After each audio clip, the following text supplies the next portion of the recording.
Hey everybody, welcome to Trading the Close. My name is Gareth here at verifiedinvesting.com.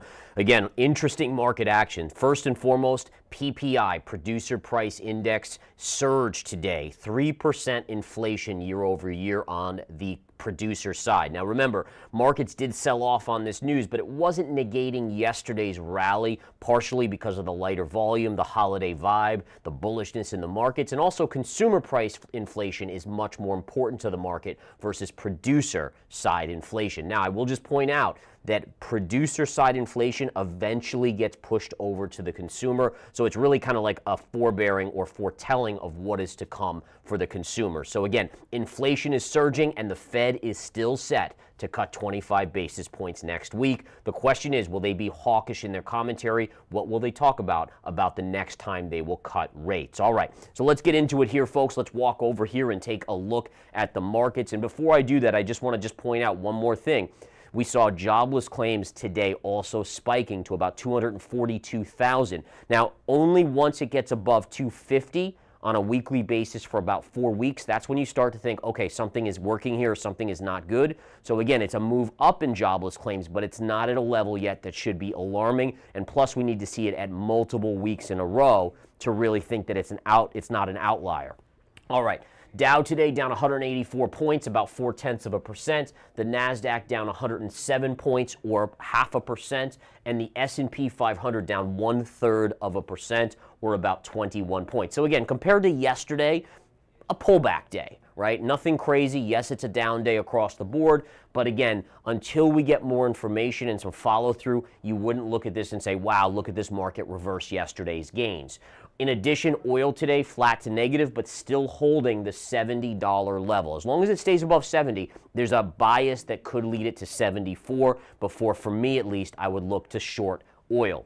Gold today pulling back. Remember, you had 3 big up days. In fact, the up day yesterday closing above the wide range red candle that negates the strong bearish bias, and therefore you look for pullbacks, but now pullbacks become buying opportunities when you get that bull flag formation. So we'll keep an eye on that. Again, gold down a little bit after a 3-day monster rally. And Bitcoin, which had traded close to 103,000 today, pulling back into the 99,000 range. So again, Bitcoin trying to push higher, trying to rally towards my 107 to 108,000 target, but it keeps getting slammed down every time it gets to about 102 to 103. All right, heat map today, guys. You can see Microsoft green, Apple green, but then you have NVIDIA down about 1.3%, Google down, which, remember, Alphabet/Google was up multiple days in a row, surging on that new chip, so that's getting a pullback. Amazon down. A lot of the retailers, even Costco, which reports after the bell, seeing some selling pressure. Now remember, Costco had a topping tail yesterday.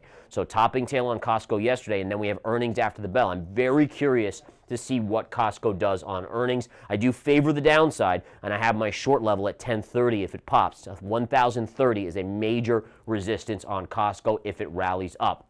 Aside from that, you can see some green in the mixed, but generally a red board, which makes sense with the overall indices lower across the board. All right, couple things to go over here. If we look at the S&P on an intraday basis, we opened lower today here on the back of, and by the way, this is the 10-minute chart, so this is an intraday chart. Each candle is 10 minutes long.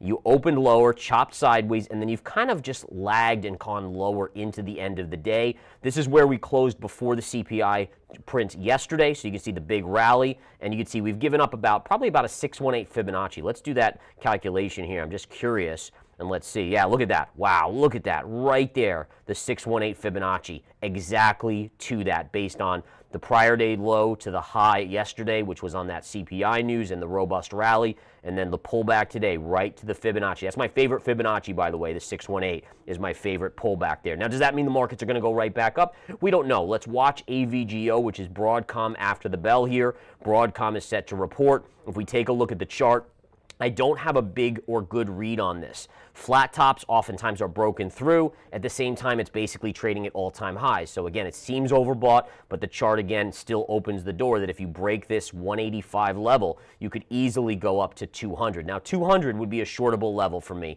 in my humble opinion. Here's Costco. You can see selling off into the end of the day. If we go to the daily chart, here's my parallel. I mentioned 1,030 would be a short level right up here. You can see it's the high end of the parallel. Downside support for a buy would be right around 915. That would be quite a big fall if Costco fell down here. But at some point, you got to figure, again, trading at a 60 PE is a little bit on the ridiculous side, and even the forward PE is still 51 on Costco. That is very, very expensive, putting it even above some of these crazy tech stocks and some of these other things. Okay? All right, so again, keeping an eye on these two stocks after hours. Costco will be important for Walmart. Walmart and Costco have gone hand in hand to the upside. So they both rallied together. If one falls, you would assume the other would fall as well. They're kind of known as the best of breed retailers right now. Then on the other side, Broadcom is a semiconductor chip player. That will impact the chips. Will we see a rally on this or a dump out? Tomorrow being Friday, we'll watch and see. Now let's look at Adobe here. Adobe fell sharply. Here was some support right down here. You can see it's holding. The key level for tomorrow on Adobe, if it continues to fall, I'm going to remove these for the time being. There's a major gap fill. If we dump out to about 458 tomorrow, this would be a fantastic buying opportunity. So keep an eye on that. I'm going to flip back to AVGO just to keep an eye. I don't think these earnings are coming out till 4:15, but I just want to keep an eye on them just in case. And so far, again, nothing in the after hours yet. Tesla today pulled back just ever so slightly, closing at 417.74. I did talk about the time count yesterday and even this morning in the game plan that it would likely sell off, but the key is going to be for this. Watch to see if you get a daily close below this 414 level. Now, why am I focusing on 414? Why is that important on a daily closing basis? Because that is the prior all-time high here. So as long as price closes above this area here, it technically could go higher. If you get a close below, that would be a failed breakout, and oftentimes you'll see extra selling pressure come in and maybe a retrace to this high area right here at around 361. So really, right now, where it closed today is actually okay. You know, it's just a minor pullback, but it's got to stay above the 414 on a daily closing basis. Intraday doesn't matter. It's where it closes. That's what we're following. Next up, Bitcoin. Bitcoin pulling back just a little bit. You guys know I've talked about this before. Bitcoin, again, could go as high as this upper channel line with this bigger channel line that if we zoom out, you can see goes back to 2017, right through the 2021 highs. Both of these lines join forces right around 107 to 108,000. That would be my upside mega resistance.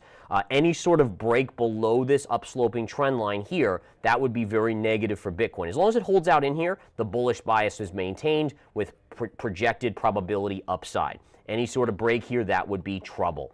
Let's look at gold here. Let's take a look at what gold did here on the charts today.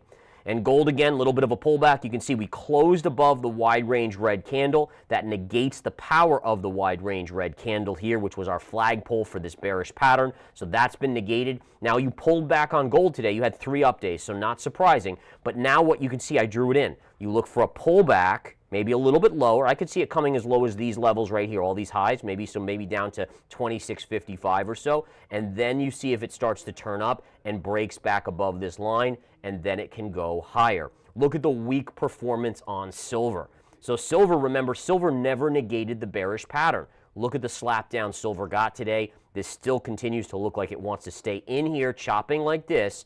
Eventually, the probabilities on the chart would favor this. Remember, when I talk about probabilities here, guys, it's just looking at this sort of pattern formation thousands and thousands of times, what most likely happens. Like if you look at 1,000 of these, how many times did this pattern break down or break up?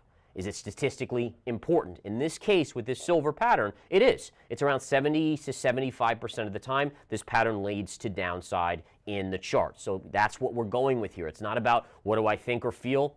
No one cares what I think or feel. Certainly the markets don't. The charts don't. It's about looking at the pattern formation that are very, very common. Bull flags, bear flags, topping tails, all of that stuff. Putting it together and saying, okay, what is the likely outcome here? And then that's a way we get around using our emotion. Most people invest emotionally, which can be problematic because the markets know how to push our buttons. They push us to get long at all-time highs. They push us to exit and with fear and panic at the lows. By using the charts, it guides us more on an equal basis of making decisions based on probability, and that is the key. All right, oil today, folks, a little bit of a pause day, but we still remain above this $70 level, as I mentioned, which does keep the door open to maybe a move up to about 74.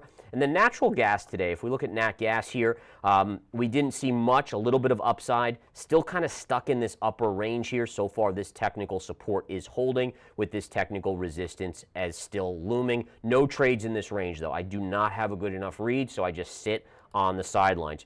Going to Broadcom before I step off here. So far, no earnings out yet. And Costco, a little bit of an uptick, but I don't think this is earnings just yet. So it looks like, again, it's just chopping. Now, the last thing I want to bring to your attention is the sympathy play. What is the sympathy play? The sympathy play is one of my favorite trades going into the new year. All right, so what ends up happening is that the losers into year end, you see a lot of tax loss selling. People have gains in their portfolios from lots of upside in the market. So anything that is down, they can sell and it offsets some of their gains. So there tends to be anything that's lagged for the entire year or is down on the year may be a tax loss candidate, which means more selling in those names. The key is this: when you get to the new year, anyone who was going to sell for tax loss purposes, basically anyone that was going to sell, has sold already. They either hated the stock, they didn't like it, or they did it for tax loss selling. Once you get to the new year, these beaten down plays, there's really a void of sellers. And that gives this upside bias on those names. So what I'm going to be doing over the next week or two is making my list of sympathy plays, or I should say not just the sympathy plays, but essentially the January effect plays, and those will be the ones that I start to look for. All right, and again, a little bit of a difference between sympathy / January effect plays, but I'll go into that more in the game plan tomorrow as well. All right, guys, on that note, I got to step aside. You guys have a wonderful, wonderful rest of your day. Remember, trading the close is not on tomorrow, so don't expect it, but I will be here for the game plan in the morning. You guys have a good one. Take care.